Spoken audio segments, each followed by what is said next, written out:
乡亲啊，继续来看劳动部补贴计薪的劳工发3万块的纾困金，也毋过有劳工明明薪水稳定，无受到疫情的影响，嘛是去申请3万块来加菜。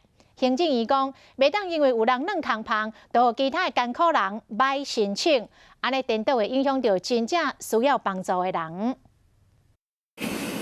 三洗衫，伊是台北市生意工会理事长，家己开洗衫店31档，退休了后，伫工会投保即财险1个月24块。这次受疫情的影响，买当领到3万的纾困金。108年4月份我查一下是15万左右，今年4月份查一下7万多啦，领到3万块，感觉说压力会比较少啦。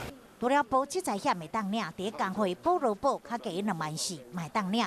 嘛产生乱象，因为无查存款甲收入，有的洗衫店工作的员工投保金额23800，实际收入大约是3万外，就甲纾困金摕来做加菜金。我们工会有人也不领啊，我打电话催他说这个我们不领，他们真的都有需要，真的很紧的。